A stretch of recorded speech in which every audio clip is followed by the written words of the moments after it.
Bismillahirrahmanirrahim. Assalamualaikum warahmatullahi wabarakatuh. Alhamdulillahirabbil alamin wa bihi nasta'in wa ala umurid dunya waddin wassalatu wassalamu ala asrofil anbiya'i wal mursalin wa ala alihi washabihi ajmain. Amma ba'd. Pertama-tama, marilah kita ucapkan puji serta syukur kita kehadirat Allah Subhanahu wa taala yang mana kita masih diberikan kesehatan dan waktu luang sehingga kita masih bisa menghadiri mata kuliah kita filsafat ilmu pada hari ini. Tak lupa pula kita haturkan sholawat bersalam kepada junjungan Nabi besar Muhammad SAW dengan mengucapkan Allahumma sholli ala Sayyidina Muhammad wa ala ali Sayyidina Muhammad. Kali ini kelompok 2 akan membahas tentang ontologi, epistemologi, dan aksiologi. Sebelum saya masuk ke dalam materi, saya akan memperkenalkan nama-nama kelompok saya, termasuk saya. Kelompok 2 yang terdiri dari yang pertama ada saya sendiri sebagai pembicara di sini, Siti Aminah, terus ada Muhammad Rifki, lalu ada Catalina Angel, lalu ada Adinda Putri Nuraini. Sebelumnya saya memohon maaf apabila nantinya ada salah kata, saya mohon maaf yang sebesar-besarnya. Yang pertama kita akan membahas tentang ontologi dulu.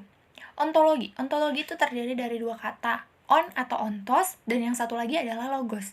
Yang on atau ontos itu adalah ada, artinya tuh ada. Sedangkan logos adalah ilmu. Jadi kalau ontologi digabungkan antara on, ontos, sama logos tadi digabungkan menjadi satu, itu adalah pengertiannya ontologi itu jadi ilmu yang mempelajari tentang sesuatu yang ada. Nah, apa sesuatu yang ada di sini?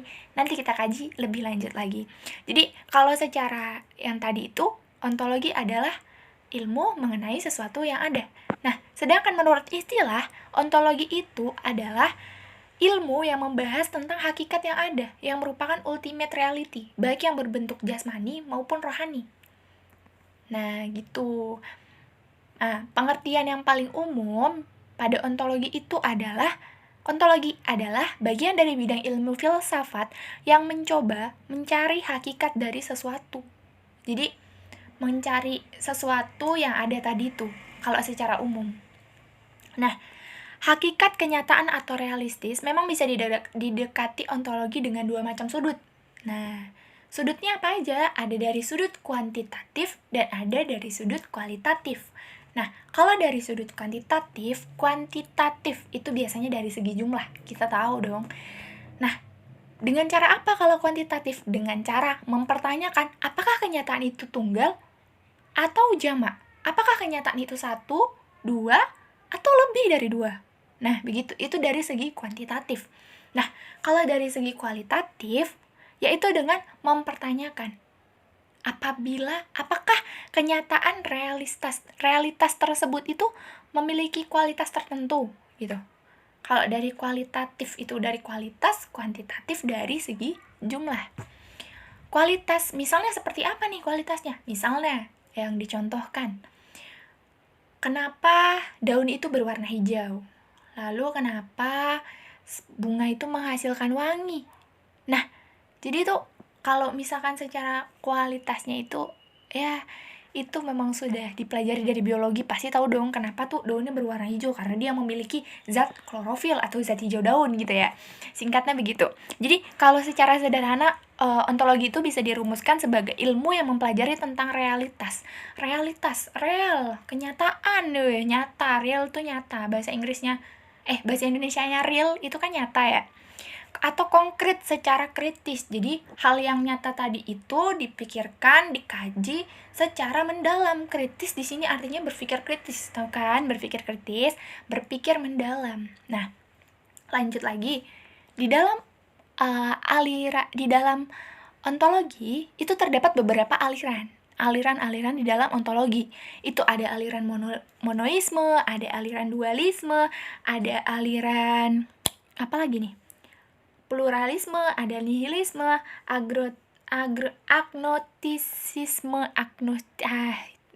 sama materialisme. Terus ada juga idealisme. Kita bahas satu-satu ya. Yang pertama ada monoisme. Apa sih monoisme itu? Mono, satu. Aliran ini mempercayai bahwa segala sesuatu yang ada itu berasal dari satu. Segala sesuatu yang ada itu berasal dari satu. Berarti apapun itu cuma satu gitu, berasal dari satu hal. Lanjut ke dualisme. Dualisme ini meyakini bahwa sesuatu itu terdiri dari dua hakikat. Yang pertama materi, dan yang pertama rohani, jasad. Atau yang pertama itu ada materi berupa jasad, dan yang kedua itu ada rohani, dari segi spiritual. Nah, dari kedua ini tuh dia berdiri sendiri, satu sama lain gitu. Yang selanjutnya ada materialisme. Itu tuh mempelajari hanya materi. Materialisme, dia tuh mempelajari hanya materi. Jiwa dan roh itu tidak berdiri sendiri kalau di dalam materialisme. Menganggap bahwa hanya materi, jadi nggak ada selain materi. Nah, sedangkan kalau paham ini tuh sering disamakan dengan yang namanya aliran naturalisme. Sedangkan aliran naturalisme ini mempelajari tentang alam saja. Segala sesuatu yang ada itu berupa alam. Nah, kalau misalkan segala sesuatu yang dipelajari di naturalisme itu adalah alam, alam itu mencakup di dalamnya adalah benda dan roh. Berarti dia beda dong. Sedangkan materialisme itu menganggap bahwa jiwa dan roh itu nggak berdiri sendiri, ada lainnya gitu. Jadi beda ya, dari situ kita tahu. Terus selanjutnya ada idealisme. Nama lain dari idealisme itu adalah spiritualisme. Itu spiritual pasti tahu lah ya, roh gitu, pasti dia tuh berkaitan dengan roh gitu. Menganggap bahwa hakikat kenyataan itu berasal dari roh atau yang sejenis roh gitu. Jadi kalau zat atau sebuah benda itu adalah sebuah penjelmaan dari roh. Misalnya nih ya, ini hanya misalnya kita manusia.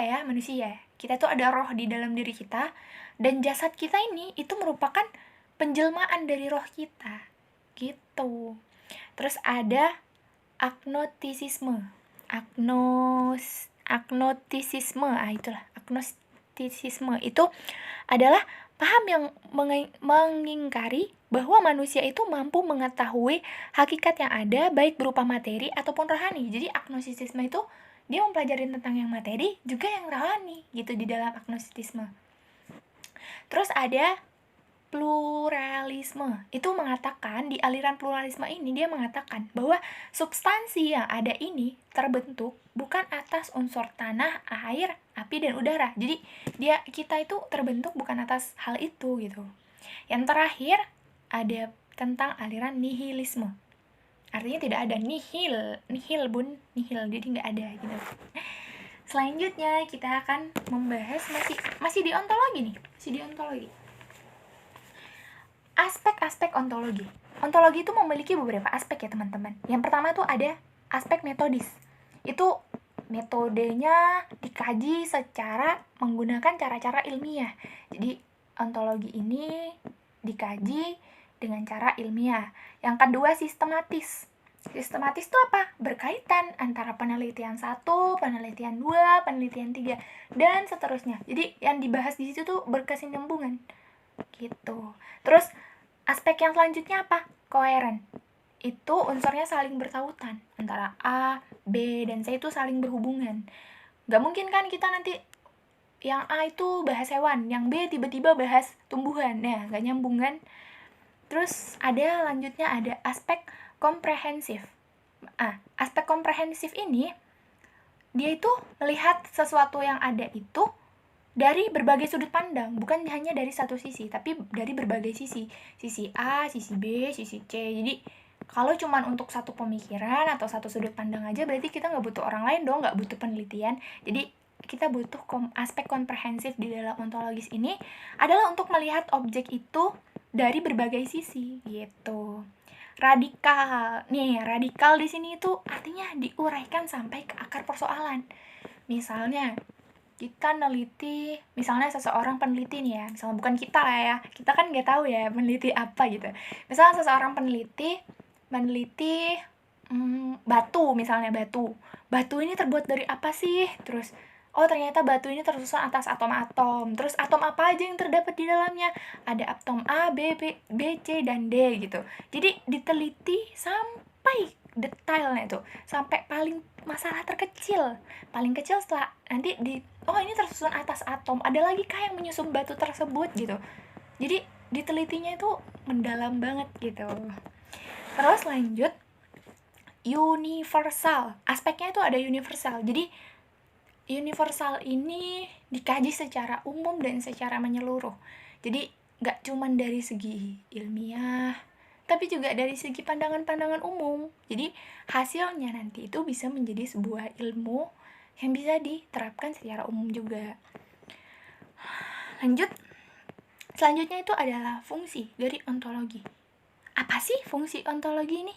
Nah, fungsi ontologi ini adalah untuk refleksi kritis atas objek atau bidang garapan, konsep-konsep, asumsi-asumsi, dan postulat-postulat ilmu gitu. Jadi refleksi dari sesuatu bidang yang dikaji, diteliti, dari garapan-garapan itu memiliki garapan yang awalnya hanya asumsi-asumsi, diteliti, jadi dia memiliki bukti yang nyata gitu. Jadi sesuatu yang ada ini, oh begini nih asalnya gitu. Lanjut, kenapa ontologi itu menjadi penting? Karena ontologi itu, di dalam ontologi, kalau misalkan seseorang meneliti sesuatu yang ada tadi ini, salah mengasumsikan sesuatu, maka dia akan menghasilkan teori dan metodologi ilmu yang salah juga. Jadi jangan main-main gitu loh. Jadi sesuatu yang ada ini perlunya ahli. Kalau meneliti sesuatu yang ada ini, banyak macam sih sesuatu yang ada itu, kita harus ahli gitu, jadi nggak bisa sembarangan gitu.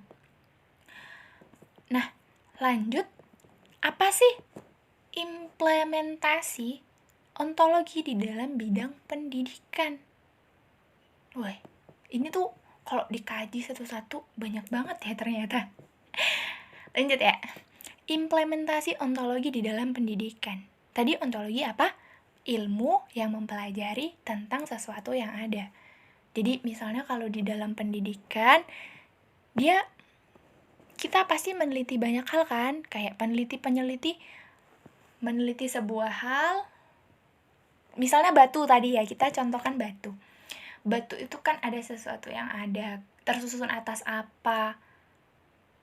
Terus batu-batu kan tadi tersusun atas atom-atom, terus ada udara dan lain sebagainya tuh tersusun dan mengakibatkan terbentuklah sebuah batu itu tadi. Jadi implementasinya apa untuk pendidikan sebagai ilmu? Ilmu apa? Ilmu kalau batu ini tercipta dari A, B, dan C gitu. Nah, di dalam kayak misalnya kalau pelajaran SMA, ada yang namanya jurusan IPA, IPS, dan bahasa gitu ya. Di dalam IPA tuh ada rumus matematika, terus rumus kimia, rumus fisika gitu ya.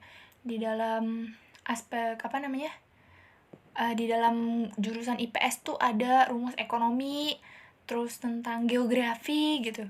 Terus apa lagi tuh ekonomi? Pokoknya itulah yang pelajaran IPS. Kalau di dalam bahasa tuh kayak ada berbagai macam bahasa, lahirnya bahasa Sanskerta bagaimana, terus diciptakannya bagaimana gitu kan ya. Jadi itu tuh dipelajari dari sebuah pemikiran gitu. Misalnya karena saya kurang lebih taunya di IPA, jadi saya contohkan yang misalnya IPA. Misalnya di IPA itu kalau di dalam fisika ada yang namanya kan gaya gesek ya. Gimana sih rumus gaya gesek itu? Gimana sih bisa mendapatkan hasil yang segini gitu? Diteliti itu pasti sama peneliti fisika. Diteliti kenapa sih dia bisa menghasilkan segini, kenapa kalau gesekannya segini, terus kenapa gaya gravitasi bumi itu segini, dia coba jatuhkan benda ke sini itu berapa kecepatannya, itu diteliti semuanya sampai detail. Itulah yang namanya implementasi ontologi, contohnya di dalam bidang pendidikan. Kurang lebih seperti itu.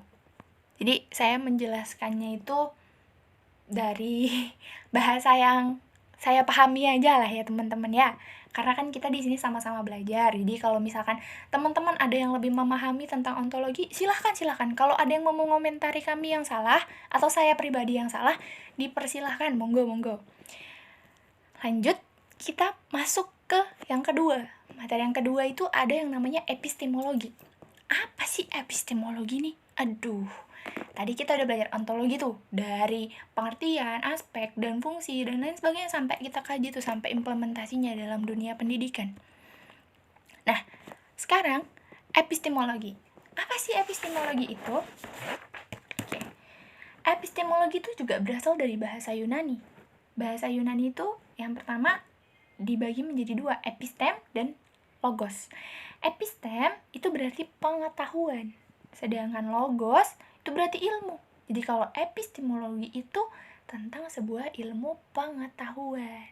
Wah, keren banget ya.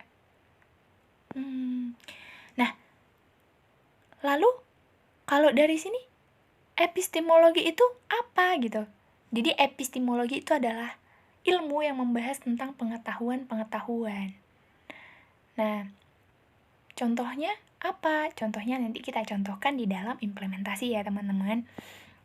Nah, kalau epistemologi ini merupakan cabang bukan ya?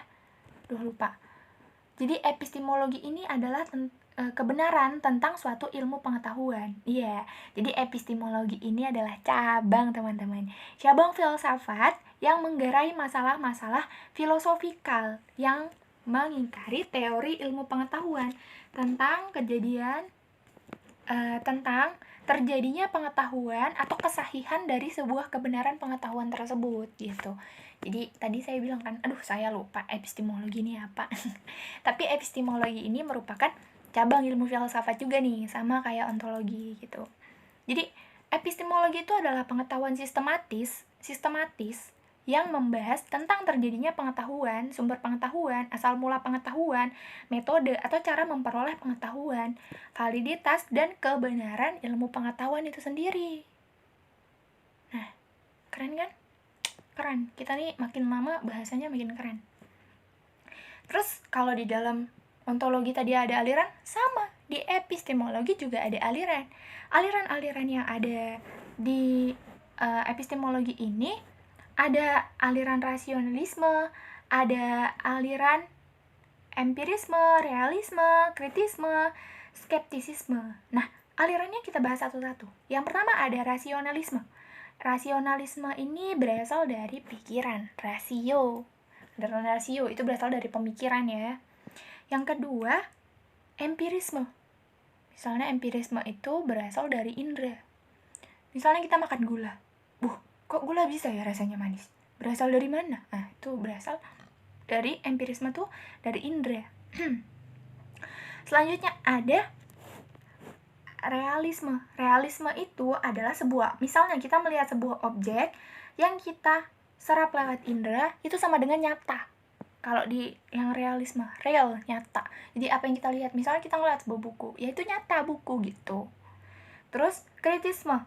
Kritisme itu akal menerima bahan dari yang namanya indera. Jadi pemikiran yang diawali dari misalnya penglihatan, atau kita makan sesuatu, atau kita dengar sesuatu, atau kita megang sesuatu, itu kritisme. Terus ada skeptisme, atau di sini dikatakan bahwa indera itu sama dengan menipu atau menyesatkan. Jadi yang kita pegang itu belum tentu benar gitu, yang kita lihat itu belum tentu benar gitu. Nah, ada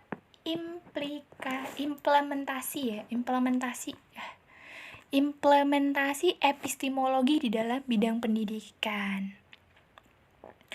Nah, apa sih implementasinya?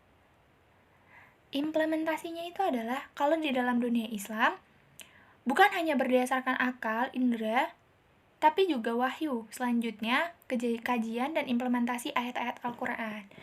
Ini singkatnya ya, saya perjelas.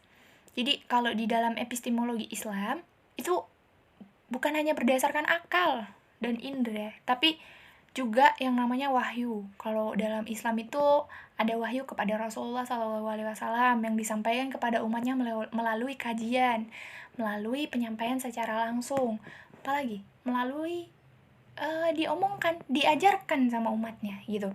Jadi Rasulullah itu misalnya kita tahu sholat dari mana awalnya? Dari Rasulullah. Diberikan wahyu untuk tata cara melakukan sholat. Terus bagaimana caranya dia menyampaikan kepada para umatnya? Dengan cara yaitu sholat dulu, terus bacaan-bacaannya diberitahukan satu-satu, terus bagaimana tata cara sholat yang benar, duduk di antara dua sujud yang benar, ruku yang benar, sujud yang benar. Nah, seperti itulah kalau yang epistemologi. Implementasinya dalam bidang pendidikan Islam. Contohnya ya. Lanjut. Kita ke pembahasan selanjutnya. Yang selanjutnya itu ada aksiologi. Wah, sampai juga kita materi terakhir. Aksiologi. Tadi kita udah membahas tentang apa hal yang pertama, ontologi. Apa ontologi? Mempelajari tentang sesuatu yang ada. Yang kedua, ada epistemologi. Apa epistemologi? Epistemologi itu adalah sesuatu yang mempelajari tentang ilmu pengetahuan. Dia mempelajari tentang ilmu pengetahuan. Dan yang terakhir, aksiologi. Aksio, logos. Sama, logos tadi artinya apa? Logos masih tetap artinya sama ya, teman-teman.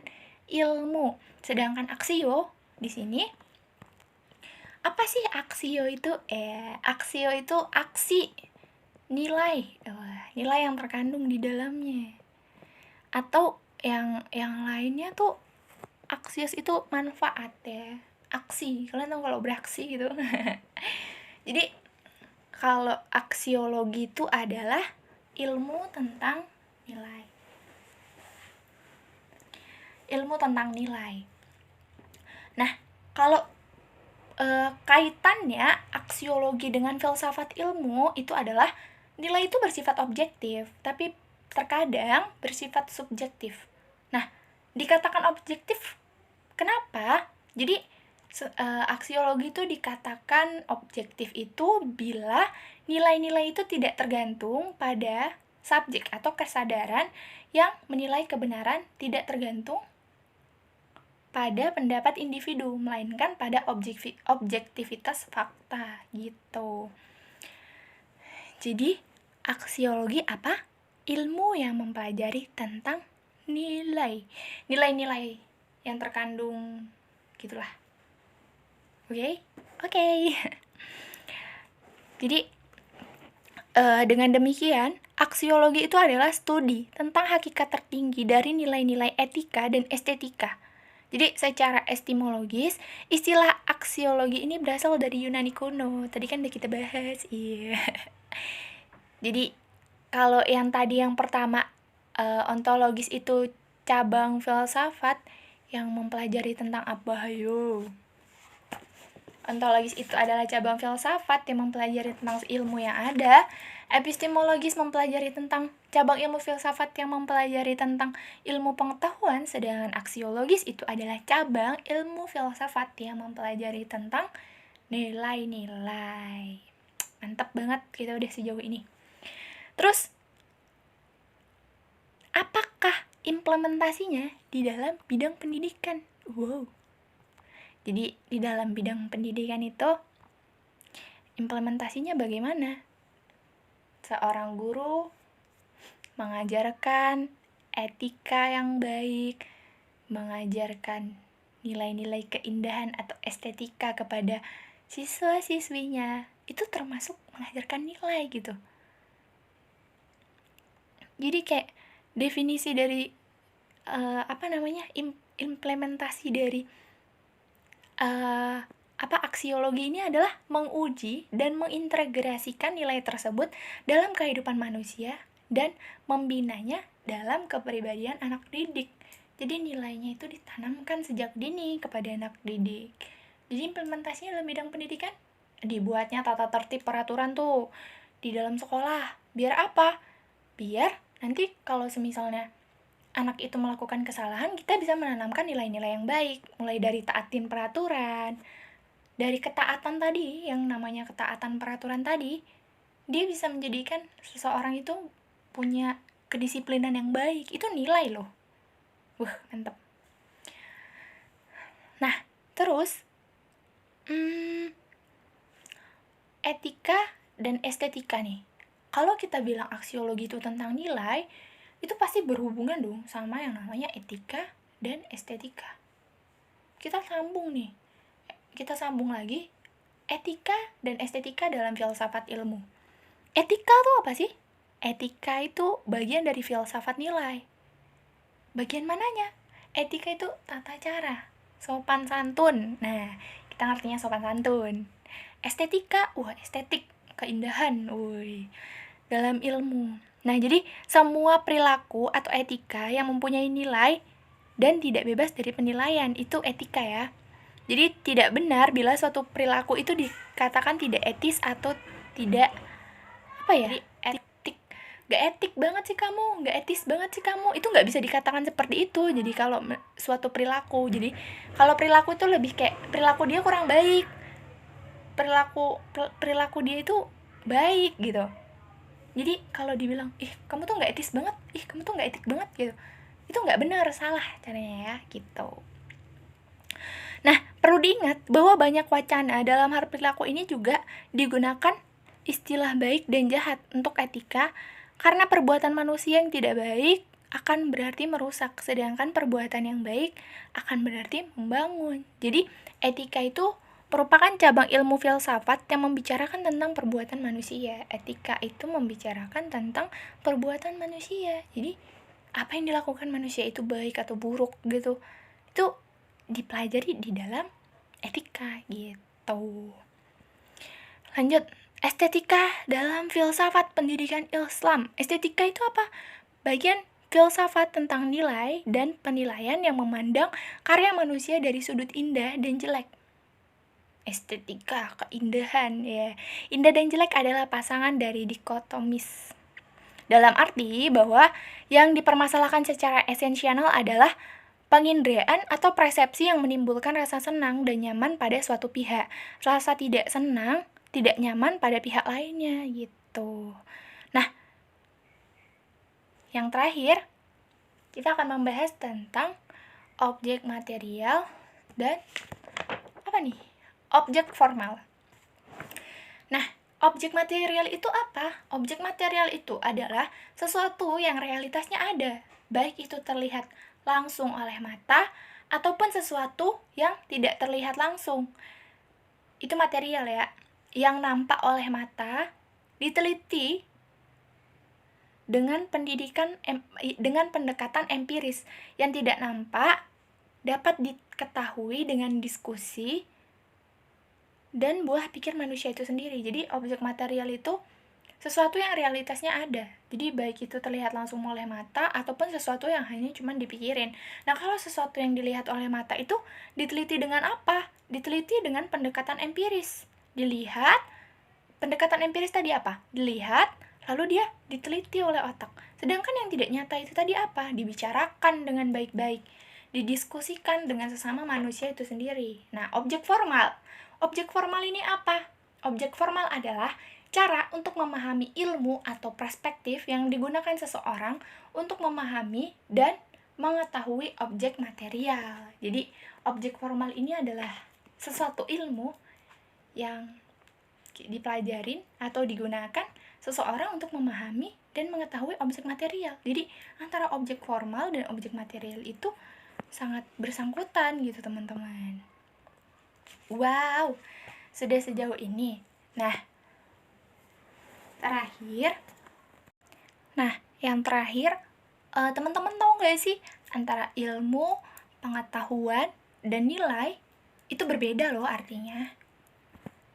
Nah, jadi sedikit info ya sebelum saya menyampaikan kesimpulannya pada hari ini. Saya akan berbagi sedikit tentang ilmu dan pengetahuan. Nah, jadi kalau ilmu, pengetahuan, dan nilai. Kalau nilai udah jelas ya, nilai itu dinilai dari sikap, perilaku gitu.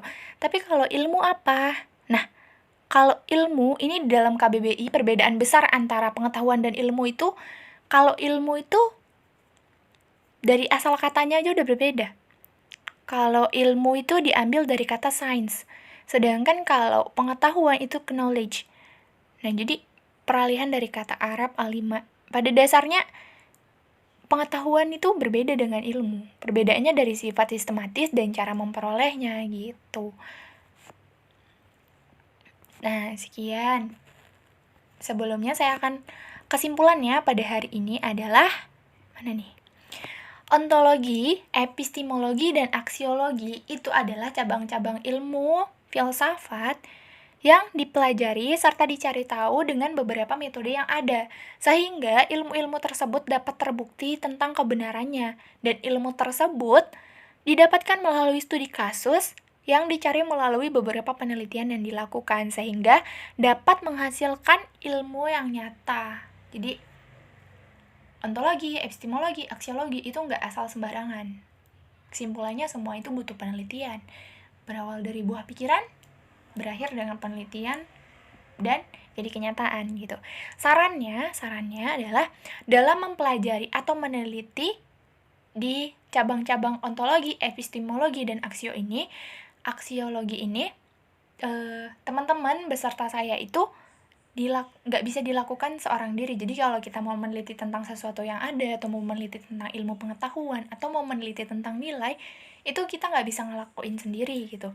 Harus ada seorang ahli atau beberapa orang ahli yang ikut mendampingi. Karena yang namanya tadi kita sudah bahas, tidak bisa kita mengambil sebuah kesimpulan dari satu sudut pandang saja. Jadi kalau kita mau mengambil sebuah kesimpulan, maka harus dari beberapa sudut pandang, barulah dia menghasilkan sebuah ilmu pengetahuan atau ilmu tentang sesuatu yang ada, atau ilmu sesuatu tentang nilai yang sebenar-benarnya. Sekian yang dapat kami sampaikan. Kurang dan lebihnya mohon maaf apabila ada salah kata, salah penyebutan, atau sikap saya kurang baik dalam menjelaskan, atau ada yang kurang dipahami, silakan bertanya. Saya akhiri. Billahi fisabilil haq fastabiqul khairat. Assalamualaikum warahmatullahi wabarakatuh.